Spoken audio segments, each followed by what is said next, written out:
जय माता दी। प्रिय भक्तजनों, आज नवरात्रि के छठे दिन की कथा में आप सभी का हार्दिक स्वागत है। आज मां दुर्गा के छठे स्वरूप मां कात्यायनी की पूजा की जाती है और आज के इस वीडियो में आप सभी सुनेंगे मां कात्यायनी की संपूर्ण कथा।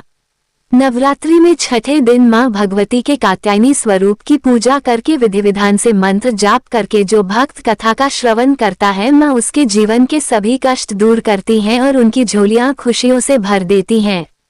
तो आइए हम मां कात्यायनी का ध्यान करते हुए उन्हें मन ही मन प्रणाम करते हुए मां कात्यायनी की कथाओं का श्रवण करते हैं। भगवान श्री कृष्ण को पति रूप में प्राप्त करने के लिए ब्रज की गोपियों ने इन्हीं देवी की पूजा कालिंदी यमुना के तट पर की थी और देवी कात्यायनी को ब्रज मंडल की अधिष्ठात्री देवी के रूप में भी पूजा जाता है। दरअसल ब्रज की गोपियां सांवले सलोने श्री कृष्ण पर अपना सब कुछ न्योछावर कर चुकी थी। अब उनके जीवन में इच्छा थी तो केवल एक बार श्री कृष्ण के चरणों का कृपा प्रसाद पाने की। सोते जागते उठते बैठते खाते पीते हर समय यानी कि जीवन की प्रत्येक गति में उन गोपियों के तो मन में श्री कृष्ण ही बस गए थे। उन्हें आवश्यकता थी तो केवल श्री कृष्ण को रिझाकर उनके कमल रूपी श्री चरणों में आश्रय प्राप्त करने की। और जब श्री कृष्ण मथुरा चले गए तब सारी गोपियां बेचैन हो गई, व्याकुल हो गई। इन्हीं व्याकुलता भरे क्षणों में किसी ब्रज गोपी ने अपनी दादी नानी के मुख से ये सुन लिया कि कात्यायनी देवी व्रत के अनुष्ठान से मनोवांछित वर प्राप्त होता है। बस फिर क्या था, ब्रज की सभी कुमारी गोपियों ने नंद बाबा के लाडले कामदेव की छवि को धूमिल करने वाले और सूर्य की आभा से भी अधिक दैदीप्यमान गोविंद माधव को प्राप्त करने के लिए मन में दृढ़ विश्वास रखकर सामूहिक रूप से देवी कात्यायनी को प्रसन्न करने के लिए कात्यायनी व्रत करने का संकल्प एक साथ ले लिया। ब्रज गोपियों ने अपने प्राण प्रियतम को प्राप्त करने के लिए मां कात्यायनी के पूजन का व्रत विशुद्ध भाव से प्रारंभ कर दिया। जब हेमंत ऋतु आई उसके पहले ही महीने में अर्थात मार्गशीर्ष मास में नंद बाबा के ब्रज की कुमारियां कात्यायनी देवी की पूजा और उपवास करने लगी। वे केवल हविषान नहीं खाती थी, वे कुंवारी गोपियां पूर्व दिशा का सूरज लाल होते होते यमुना जल में स्नान कर लेती यानी ब्रह्म मुहूर्त में उठ जाती और तट पर ही देवी की बालुका से मूर्ति बनाकर सुगंधित चंदन पुष्प तरह तरह के नैवेद्य धूप दीप छोटी बड़ी भेंट की सामग्री आम अशोक के पल्लव फल और चावल आदि से उनका पूजन करती। साथ ही कात्यायनी महामाय महायोग योग न्याधीश्वरी नंद गोपसतम देवी पति में कुर्ते नमः इति मंत्रम जपन्यस्ताम पूजाम चक्र कुमारी का इस तरह मंत्र का जाप करती हुई वे कुमारी गोपियां देवी कात्यायनी की आराधना किया करती। इस तरह उन गोपियों का जिनका मन श्री कृष्ण के प्रति न्योछावर हो चुका था, जिनका मन श्री कृष्णमय हो चुका था, इस संकल्प के साथ उन्होंने 1 महीने तक देवी कात्यायनी की भली भांति पूजा की। इस प्रकार की नंद नंदन श्याम सुंदर ही हमारे पति हो। वे प्रतिदिन ब्रह्म मुहूर्त में ही नाम ले लेकर एक दूसरी सखी को पुकार लेती और फिर एक दूसरे के हाथ में हाथ डालकर ऊंचे ऊंचे स्वर से भगवान श्री कृष्ण की लीला और नामों का गान करती हुई यमुना जल में स्नान करने के लिए जाती। एक दिन सारी गोपियों ने प्रतिदिन की तरह यमुना जी के तट पर जाकर अपने वस्त्र उतार दिए और भगवान श्री कृष्ण के गुणों का गान करती हुई बड़े आनंद से वे जल क्रीड़ा करने लगी। भगवान श्री कृष्ण सनकादि योगियों और शंकर आदि योगेश्वरों के भी ईश्वर हैं। उनसे गोपियों के मन की यह इच्छा छुपी नहीं रही। वे उनका अभिप्राय जानकर अपने सखा ग्वाल बालों के साथ उन कुमारी गोपियों की साधना सफल करने के लिए यमुना तट पर पहुंच गए। उन्होंने अकेले ही उन सब गोपियों के सारे वस्त्र उड़ा दिए और बड़ी फुर्ती से कदम के एक वृक्ष पर चढ़ गए। उनके साथी ग्वाल बाल अब छठा छठा कर हंसने लगे और स्वयं श्री कृष्ण भी हंसते हुए गोपियों से हंसी हंसी की बात कहने लगे। अरे कुमारियों, अगर इच्छा हो तो तुम यहाँ आकर अपने अपने वस्त्र ले जाओ। मैं तुम लोगों से सच सच कहता हूँ, मैं हंसी मजाक बिल्कुल नहीं कर रहा। तुम लोग व्रत करते करते दुबली हो गई हो। यह मेरे सखा ग्वाल बाल जानते हैं कि मेरी कोई भी बात कभी झूठी नहीं होती। सुंदरियों, अगर तुम्हारी इच्छा हो तो अलग अलग आकर अपने अपने वस्त्र ले लो या सब एक साथ आ जाओ, मुझे इसमें भी कोई आपत्ति नहीं। भगवान श्री कृष्ण की यह हंसी मजाक देखकर गोपियों का हृदय प्रेम से सराबोर हो गया। वे फिर थोड़ा सा कुचाकर शर्माकर एक दूसरे की ओर देखने और मुस्कुराने लगी। जल से बाहर नहीं आई, तब भगवान ने हंसी हंसी में यह बात कही। तब उनके विनोद से कुमारियों का चित्त उनकी ओर और भी खींच गया। वे ठंडे पानी में गले तक डूबी हुई थी और उनका शरीर थरथर कांप रहा था। तब उन्होंने जल में बैठे बैठे ही श्री कृष्ण से कहा, प्यारे श्री कृष्ण, तुम ऐसी अनीति भरी बातें मत करो। हम जानते हैं कि तुम नंद बाबा के लाडले लाला हो, हमारे प्यारे हो। सारे ब्रिजवासी तुम्हारी सराहना करते रहते हैं। देखो हम ठंड के मारे ठिठुर रही हैं। तुम हमारे वस्त्र दे दो। श्याम सुंदर ते दास्य करवा तबोदितम देहवासी धर्मज्ञ नोचेद्रागे ब्रवामहे। प्यारे श्याम सुंदर, हम तुम्हारी दासी हैं। तुम जो कुछ कहोगे उसे हम करने के लिए तैयार हैं। हमें कष्ट मत दो, हमारे वस्त्र हमें दे दो, नहीं तो हम जाकर अभी नंद बाबा से कह देंगी। तब श्री कृष्ण मुस्कुराते हुए बोले, गोपियों, तुम्हारी मुस्कान पवित्रता और प्रेम से भरी है। देखो, जब तुम अपने को मेरी दासी स्वीकार करती हो और मेरी आज्ञा का पालन करना चाहती हो तो यहाँ आकर अपने अपने वस्त्र ले लो। वे गोपियाँ जल में बहुत देर से बैठी हुई थी, ठंड के मारे कांप रही थी। किसी तरह सकुचाते हुए वे गोपियाँ यमुना जी से बाहर निकली। उस समय उन्हें ठंड बहुत सता रही थी। उनके इस शुद्ध भाव से भगवान बहुत ही प्रसन्न हुए। उन्हें अपने पास आई देखकर उन्होंने गोपियों के वस्त्र अपने कंधे पर रख लिए। फिर बड़ी प्रसन्नता से मुस्कुराते हुए बोले, अरे गोपियों, तुमने जो व्रत किया था उसे तुमने अच्छी तरह निभाया, इसमें संदेह नहीं। लेकिन इस अवस्था में वस्त्रहीन होकर तुमने जल में स्नान किया है। इससे तो जल के अधिष्ठाता देवता वरुण का और यमुना जी का अपराध हुआ है। इसलिए अब इस दोष की शांति के लिए तुम अपने हाथ जोड़कर सिर से लगाओ और उन्हें झुककर प्रणाम करो। इसके बाद अपने अपने वस्त्र ले जाओ। भगवान श्री कृष्ण की यह बात सुनकर उन गोपियों ने ऐसा ही समझा कि वास्तव में वस्त्रहीन होकर स्नान करने से हमारे व्रत में त्रुटि आ गई। अब उसकी निर्विघ्न पूर्ति के लिए उन्होंने समस्त कर्मों के साक्षी श्री कृष्ण को नमस्कार किया, क्योंकि उन्हें नमस्कार करने से ही सारी गलतियों और अपराधों का मार्जन हो जाता है, सब क्षमा हो जाते हैं। जब यशोदा नंदन भगवान श्री कृष्ण ने देखा कि सब की सब कुमारी गोपियां मेरी आज्ञा के अनुसार प्रणाम कर रही हैं, तब वे बहुत प्रसन्न हुए। उनके हृदय में गोपियों के प्रति करुणा उमड़ आई और फिर उन्होंने उनके वस्त्र दे दिए।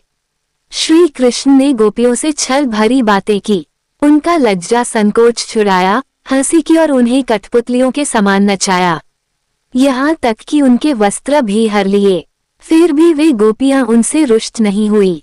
उनकी इन चेष्टाओं को उन्होंने दोषी नहीं माना, बल्कि अपने प्रियतम के संग से वो तो और भी प्रसन्न हो गई। गोपियों ने अपने अपने वस्त्र पहन लिए, लेकिन श्री कृष्ण ने उनके चित्त को इस प्रकार अपने वश में कर रखा था कि वे वस्त्र पहनने के बाद भी वहां से एक कदम भी आगे नहीं बढ़ पाए। अपने प्रियतम के समागम के लिए सजकर वे उन्हीं की ओर लजीले चितवन से निहारती रही। भगवान ने देखा कि उन गोपियों ने उनके चरण कमलों के स्पर्श की कामना से ही यह व्रत धारण किया है और उनके जीवन का यही एकमात्र संकल्प है।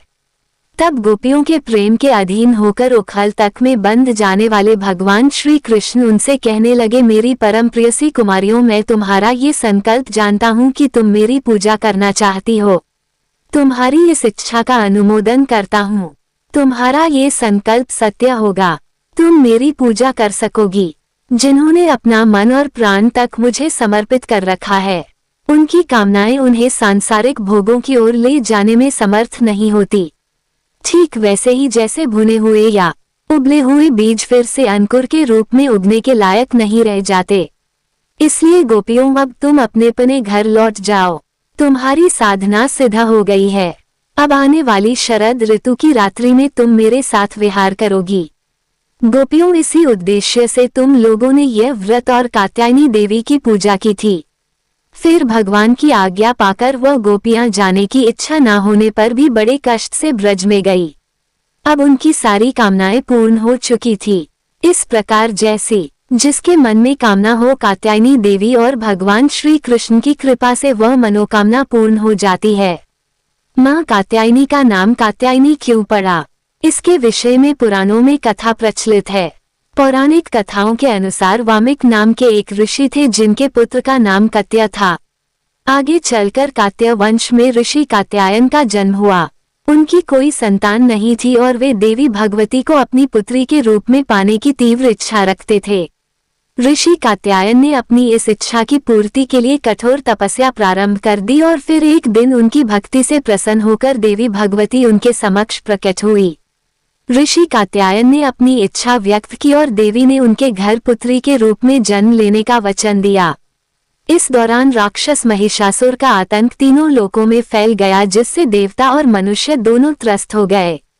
इसे समाप्त करने के लिए ब्रह्मा, विष्णु और शिव जी ने अपनी शक्तियों को मिलाकर देवी की रचना की और इसी दिव्य शक्ति ने ऋषि कात्यायन के घर जन्म लिया। इसलिए ऋषि कात्यायन के घर जन्म लेने के कारण ही मां का नाम कात्यायनी पड़ गया। उनके जन्म के बाद ऋषि कात्यायन ने 3 दिनों तक सप्तमी, अष्टमी और नवमी को भक्ति पूर्वक उनकी पूजा की। 10वें दिन देवी कात्यायनी ने महिषासुर को परास्त कर उसका वध किया और तीनों लोगों को उसके अत्याचार से मुक्त कराया। ये थी मां कात्यायनी की कथा। और आज के दिन भगवान श्री कृष्ण और राधा रानी की कथा सुनकर जो भक्त सच्चे मन से फिर मां कात्यायनी की पूजा करता है और गोधूली मुहूर्त में कथा का श्रवण करके दीपदान करता है, उसके सभी मनोरथ राधा रानी की कृपा से पूर्ण हो जाते हैं। तो प्रिय भक्तजनों, अब सुनिए श्री श्यामा श्याम जी की कुछ पावन कथाएं। प्रिय श्रोताओं, अगर कान्हा जी को प्रसन्न करना है और कान्हा जी की कृपा पानी है तो पहले राधा रानी का नाम लेना चाहिए, और अगर राधा रानी को प्रसन्न करना है तो कान्हा जी का नाम रटना चाहिए और कान्हा जी की भक्ति करनी चाहिए। राधा रानी बहुत प्रसन्न हो जाती हैं, और जिस पर राधा रानी की कृपा हो भला वो निसहाय कैसे रह सकता है। एक बार की बात है, वृंदावन में एक संत रहते थे। श्रीमद् भागवत पुराण में उनकी बड़ी निष्ठा थी। उनका रोज का नियम था कि वो भागवत महापुराण का रोज एक अध्याय का पाठ किया करते और पाठ करने के बाद उस पाठ को राधा रानी जी को अर्पण कर देते। वो संत वृंदावन छोड़कर कहीं भी आते जाते नहीं थे। उन्हें जो कुछ भी चाहिए था, लोग भक्ति भाव से खाना पीना, उनकी जरूरत का सामान उनके कुटिया पर ही दे जाया करते थे। वो संत भी अपनी कुटिया में बैठे बैठे या तो किशोरी जी का नाम जपते रहते या फिर श्रीमद् भागवत का पाठ किया करते। ऐसा करते करते उन्हें कई वर्ष बीत गए। एक दिन भी ऐसा नहीं था जब उन्होंने इस बीच राधा रानी को भागवत का अध्याय ना सुनाया हो। वे संत अब बूढ़े हो रहे थे। श्रोताओं, ये बुढ़ापा ऐसा ही होता है। शरीर के सारे अंग कमजोर हो जाते हैं। कानों से सुनाई देना कम हो जाता है, आंखों से दिखाई देना कम हो जाता है, यहाँ तक कि चलने के लिए शरीर में शक्ति भी नहीं रह जाती। अब भागवत का जब वह पाठ करने बैठते तो उन्हें भागवत के अक्षर बहुत धुंधले से दिखाई देते। पढ़ने में बड़ी कठिनाई होती। बहुत देर तक नजरें गड़ाए रहते। तब धीरे धीरे जो कुछ समझ में आता उसी को पढ़ने लगते। कुछ दिनों के बाद तो अब उन्हें दिखना और भी कम हो गया। भागवत कथा पढ़ने में असमर्थ हो रहे संत जी को सिर्फ एक बात का अफसोस था। अफसोस इस बात का नहीं था कि उनकी आंखों की रोशनी कम हो रही थी। अफसोस इस बात का था कि अब वो भागवत का पाठ कैसे करेंगे और कैसे राधा रानी को भागवत सुनाएंगे। उनका कई वर्षों का एक नियम था, जो ऐसा लगता था अब टूट रहा है। ऐसा लगता था जैसे अब वह इस नियम का पालन नहीं कर पाएंगे। हर समय उनके मन में बस यही दुख रहता कि अब मैं राधा रानी को भागवत कैसे सुना पाऊंगा। अब एक दिन की बात है, उन्होंने भागवत की पुस्तक निकाली और पढ़ने का प्रयास किया, लेकिन सारे अक्षर धुंधले दिखाई दे रहे थे। उन्हें एक भी अक्षर समझ में नहीं आया। बड़े दुखी हो गए और दुखी मन से अब वे भगवान कृष्ण को याद करने लगे कि प्रभु, मैं इतने दिनों से भागवत का पाठ कर रहा हूँ, आपने आज ऐसा क्यों किया? बताइए, अब मैं राधा रानी को पाठ कैसे सुनाऊंगा? और यह सोचकर और भगवान को याद करते करते वह रोने लगे। रोते रोते सारा दिन बीत गया। शाम हो गई। यहाँ तक कि दुख के मारे संत जी ने उस दिन कुछ भी नहीं खाया पिया, क्योंकि उनका रोज का नियम था कि जब तक वो भागवत का एक पाठ राधा रानी को सुनाकर उन्हें समर्पित नहीं करते वह भोजन ही नहीं करते थे, ना ही पानी पीते थे। जब शाम हो गई तभी उनके दरवाजे पर एक दस्तक हुई। किसी ने दरवाजा खटखटाया और एक तो संत जी को वैसे ही कम दिखाई दे रहा था। उन्हें ये भी नहीं पता चलता था कि सामने कौन उनसे बात कर रहा है या कौन उनके दरवाजे पर दस्तक दे रहा है। वे किसी को पहचानने में भी असमर्थ हो चुके थे। किसी तरह से दरवाजे पर पहुंचे, दरवाजा खोलकर बोले कौन है। तब एक नन्हा सा बालक बोला बाबा, माँ ने आपके लिए खाने के लिए भोजन भेजा है। वो संत दुखी तो थे ही, भोजन की बात सुनते ही बोले नहीं चाहिए खाना, जब तक मेरा नियम पूरा नहीं होगा मैं भोजन नहीं करूंगा। वो नन्हा बालक बोला बाबा कौन सा नियम। अब ऐसा लगा मानो उन संत को अपना दुख बांटने वाला कोई मिल गया हो। सुबह से शाम हो गई, उनके मन में जो भारी दुख था अब वे उसी बालक को सुनाते हुए बोले बेटा, मैं रोज अपनी राधा रानी को भागवत का एक पाठ सुनाया करता हूँ और उसके बाद ही कुछ खाता हूँ, और आज तो सुबह से शाम हो गई। मैंने पढ़ने का बहुत प्रयास किया, लेकिन मेरी आंखों से आज तो बिल्कुल भी नहीं दिखाई दे रहा। ऐसा लगता है आज ही मेरी आंखों की रोशनी चली गई है। ऐसा कहकर वो संत बाबा रोने लगे। बालक उन्हें रोता देखकर बोलने लगा बाबा, अच्छा आंखें चली गई है इसलिए आप दुखी हो रहे हैं। तो संत महाराज बोले अरे बेटा, ये आंखें भला किसको चाहिए। अरे मैं तो इसलिए दुखी हो रहा हूँ कि अब मैं अपनी राधा रानी को भागवत कैसे सुनाऊंगा। तब संत महाराज की बात सुनकर वो नन्हा बालक बोला बाबा थोड़ा रुको, मैं बिल्कुल अभी आया। ऐसा कहते ही वो बालक दौड़कर वहां से चला गया और बाबा वहीं दरवाजे पर खड़े रह गए। इतने में ही वह बालक फिर से तेजी से दौड़ता हुआ वापस आया और बाबा को हाथ में कुछ पकड़ाते हुए बोला बाबा ये लो पट्टी और अपनी आंखों पर बांध लो। ऐसा कहकर वो पट्टी संत महाराज के हाथों में पकड़ाकर भाग गया। बाबा उसे आवाज देते ही रह गए, लेकिन वह रुका नहीं। तब बाबा बड़े दुखी मन से कमरे के अंदर आकर धरती पर ही लेट गए। बाबा ने सोचा हो सकता है किसी वैद्य का बालक होगा, कुछ इलाज जानता होगा, हो सकता है इस पट्टी में कुछ मरहम लगा हो, चलो लगा कर देखता हूँ, शायद कुछ आराम मिल जाए, शायद मुझे दिखना शुरू हो जाए। ऐसा सोचकर बाबा ने धरती पर लेटे ही हाथों में पकड़ी पट्टी आंखों पर बांध ली और सो गए। कुछ देर के बाद जब बाबा उठे तो बड़ा आश्चर्य हुआ। ये बहुत हैरानी की बात थी कि बाबा को सुबह से लेकर शाम हो गई भागवत का एक अक्षर भी समझ में नहीं आ रहा था। यहाँ तक कि उन्हें अपने कमरे में रखी वस्तुएं भी साफ साफ नहीं दिख रही थी। अब उन्हें सब कुछ साफ साफ दिखने लगा, एक एक चीज उन्हें बिल्कुल साफ नजर आ रही थी। ये देखकर बाबा बड़े प्रसन्न हुए, सोचने लगे वो बालक तो बड़ा करामाती निकला। अच्छा देखता हूँ आखिरकार उस बालक ने इस पट्टी में क्या औषधि मिलाई है। बाबा ने जैसे ही अपने हाथ में उस पट्टी को लेकर देखा तो उसमें क्या देखा कि ना तो उसमें कोई औषधि है, ना ही किसी तरह का लेप लगा हुआ है, बल्कि उसमें तो केवल राधे राधे लिखा हुआ था। ये देखते ही संत महाराज तो फूट फूट कर रोने लगे और कहने लगे हे किशोरी जी, आपके नाम की कितनी महिमा है। आपका नाम लिखा भर होने से इस पट्टी से मुझ अंधे को आंखें वापस मिल गई।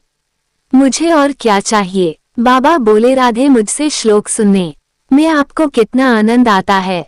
अब देखो मैं आज से तुम्हें रोज भागवत सुनाऊंगा। बाबा बड़े ही प्रसन्न थे।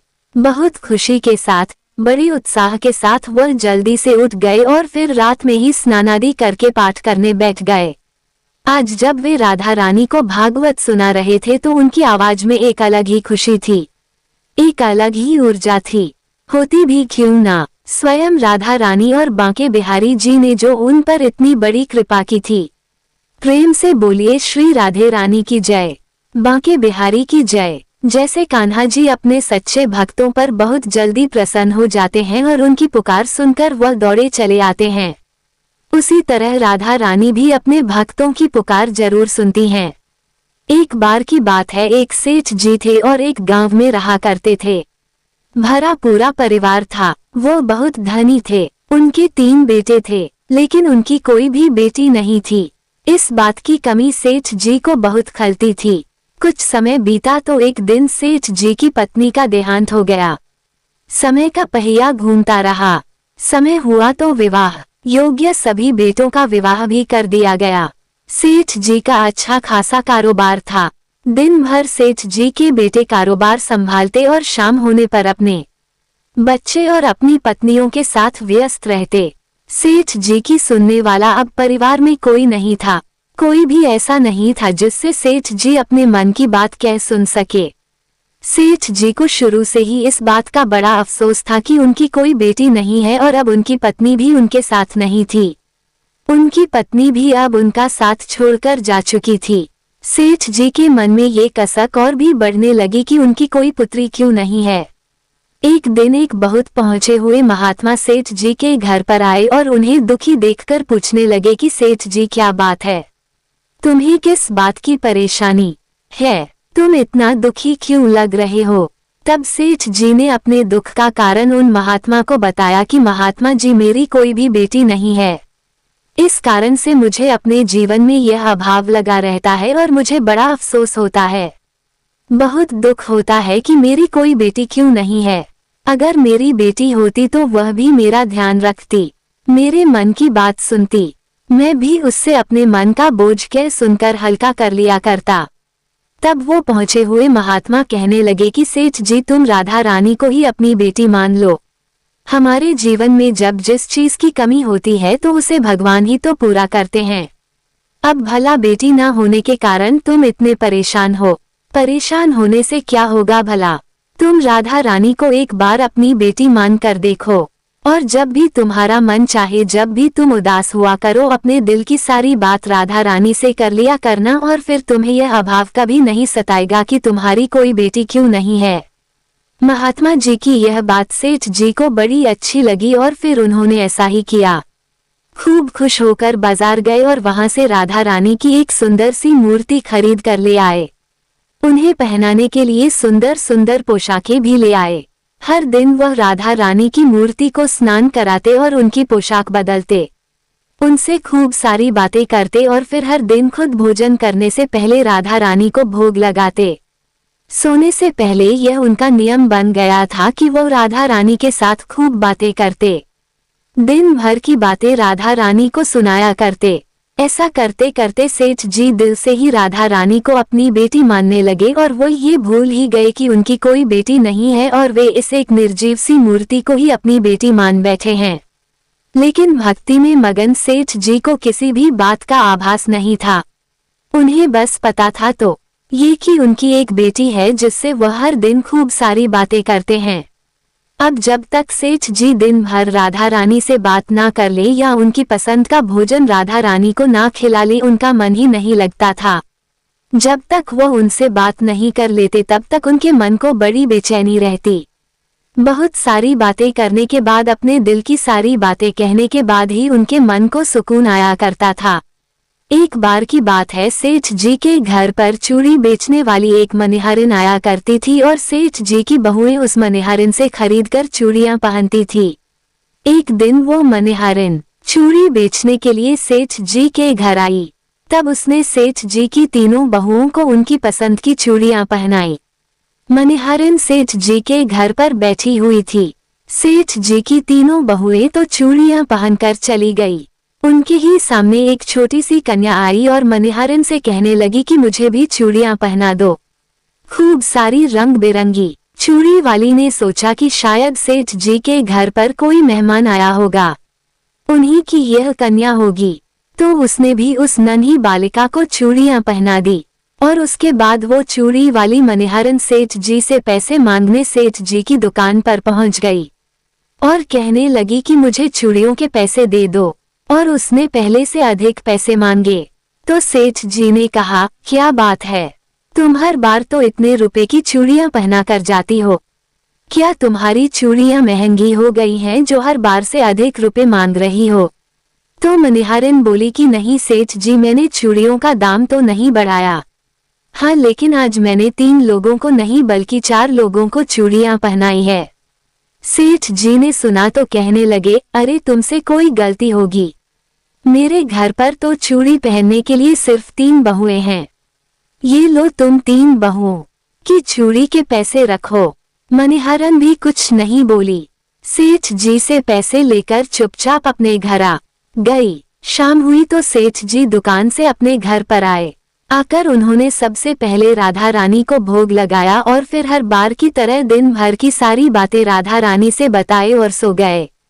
उस रात सेठ जी के सपने में राधा रानी आ गई और बोली, बाबा आपने चूड़ी वाली को मेरी चूड़ी के पैसे क्यों नहीं दिए। जब आप मुझे अपनी बेटी मानते हो तो फिर बताओ मुझे कि आपने मेरी चूड़ी के पैसे मनिहारन को क्यों नहीं दिए। ऐसा कहकर राधा रानी एक छोटी सी बेटी की तरह, लाडली बेटी की तरह सपने में रोने लगी। ये देखकर घबराहट के मारे सेठ जी की तो आंख खुल गई। अपनी लाडली बेटी को रोता देखकर सेठ जी भी रोने लगे। जब सुबह हुई तो भागे भागे मनिहारिन के घर गई और बहुत सारे सोने के सिक्के उसके पैरों में रख दिए और मनिहारिन से बोला कि बहन, तुम कल सच बोल रही थी कि तुमने कल 4 को ही चूड़ी पहनाई थी और मैंने तो श्री जी को अपनी बेटी माना है। तुम बहुत भाग्यशाली हो जिसको राधा रानी के दर्शन हुए हैं।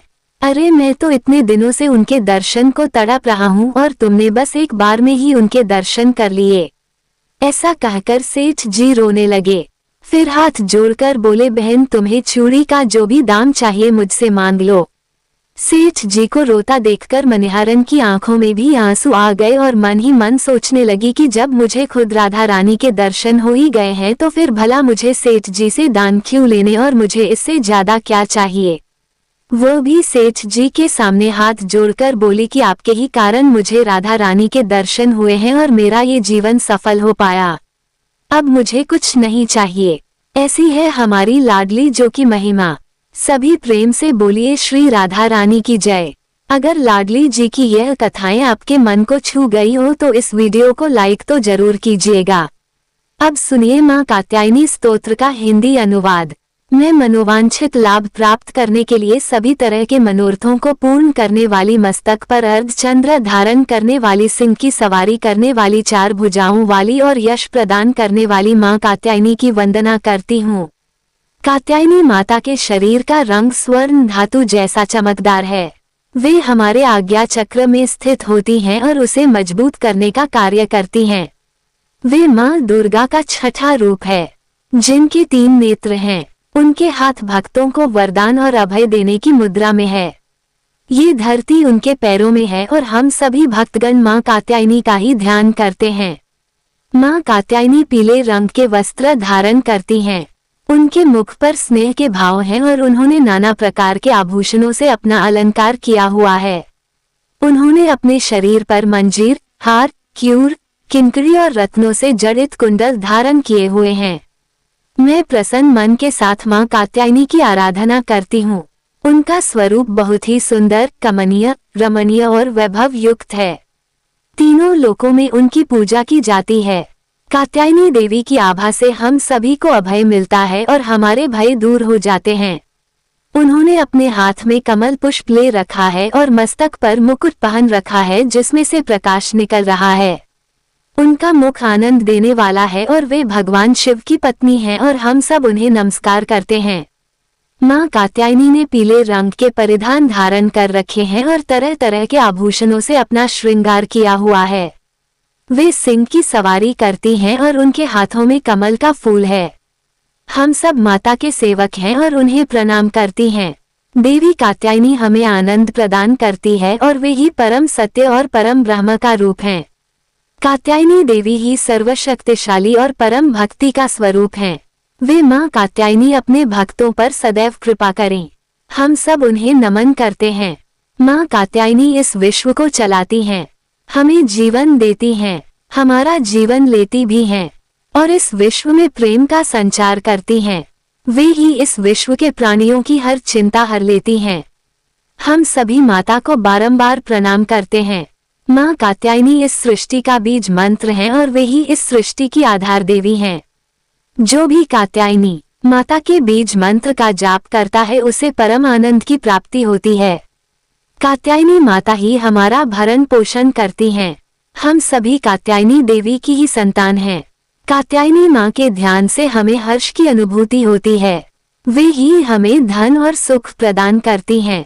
जो भी सच्चे मन के साथ कात्यायनी देवी के बीज मंत्र का जाप करता है उसकी तपस्या सफल हो जाती है और वह मोक्ष को प्राप्त कर लेता है। हम सभी मां कात्यायनी के बीज मंत्र का जाप करते हैं और उनकी पूजा करते हैं। वही हमारे जीवन को सुखमय बनाती हैं और विपत्तियों से हमारी रक्षा भी करती हैं। कात्यायनी माता ही हमारा भूतकाल, वर्तमान और भविष्य काल निर्धारित करती हैं। हम सभी मां कात्यायनी के ही रूप हैं। हम सभी माँ कात्यायनी को बारंबार प्रणाम करते हैं। ये था माँ कात्यायनी को समर्पित स्तोत्र पाठ। सभी प्रेम से बोलिए कात्यायनी मैया की जय। अब सुनिए श्री दुर्गा चालीसा पाठ। नमो नमो दुर्गे सुख करनी, नमो नमो अम्बे दुख हरनी। निरंकार है ज्योति तुम्हारी, तेहु लोक फैली उजियारी। शशील लाटमुख महाविशाला, नेत्र लाल भाकुटी विकराला। रूप मात को अधिक सुहावे, दर्श करत जन अति सुख पावे। तुम संसार शक्ति लेकीना, पालन हेतु अन्न धन दीना। अन्नपूर्णा हुई जगपाला, तुम ही आदि सुंदर बाला। प्रलय काल सब नाशनहारी, तुम गौरी शिव शंकर प्यारी। शिव योगी तुम्हारे गुण गावे, ब्रह्मा विष्णु तुम्हें नित ध्यावे। रूप सरस्वती को तुम धारा, दे सुबुद्धि ऋषि मुनि ने उबारा। धरियो रूप नरसिंह को अम्बा, प्रगट भई फाड़ कर खम्बा। रक्षा करी प्रहलाद बचायो, हिरण्यकुश को स्वर्ग पठायो। लक्ष्मी रूप धरो जगमाही, श्री नारायण अंग समाही। शीर सिंधु में करत विलासा, दया सिंधु दीज मन आसा। हिंगलाज में तुम ही भवानी, महिमा अमित न जात बखानी। मतंगी अरुध मावती माता, भुवनेश्वरी बगला सुखदाता। श्री भैरो तारा जग तारणी, छिन भाल भव दुख निवारणी। के हरि वाहन सो भवानी, लांगूर वीर चलत अगवानी। कर में खप्पर खड्ग विराजे, जाको देख काल डर भाजे। सोहे अस्त्र और त्रिशूला, जात उठत शत्रु ही अशूला। नगर कोटि में तुम ही विराजत, तिहु लोक में डंका बाजत। शुंभ निशुभ दानव तुम मारे, रक्त बीज शंखन संगाहारी। महिषासुर नृपति अभिमानी, जे अगुलानी रूप कराल कालिका धारा। सेन सहित तुम ते संगहारा, परिगार संतन पर जब जब। भाई सहाय मातु तुम तब तब, अमरपुरी अरु बासब लोका। तब महिमा सब रहे अशोका, ज्वाला में है ज्योति तुम्हारी। तुम्हें सदा पूजे नर नारी, प्रेम भक्ति से जो जस गावे। दुख दरिद्र निकट नहीं आवे, ध्यावे तुम्हें जो नर मन लाए। जन्म मरण ताको छूट जाए, जोगी सुर मुनि कहत पुकारी। योग न हो बिन शक्ति तुम्हारी, शंकर आज रज तप कीनो। काम क्रोध जीत सब लीनो, निषदिन ध्यान धरो शंकर को। काहू काल नहीं सुमिरो तुमको, शक्ति रूप को मरम न पायो। शक्ति गई तब मन पछतायो, शरणागत हुई कीर्ति बखानी। जय जय जय जगदम्ब भवानी, भाई प्रसन्न आदि जगदम्बा। दई शक्ति नहीं कीन विलंबा, मोको माँ तू कष्ट अति घेरो। तुम बिन कौन माँ हरे दुख मेरो। आशा तृष्णा निपट सतावे, मोह मदाधिक सब विषावे। शत्रु नाश की जय महारानी, सुमिरो एक चित तुम्हें भवानी। करहु कृपा हे मातो दयाला, रिद्धि सिद्धि दे करहु निहाला।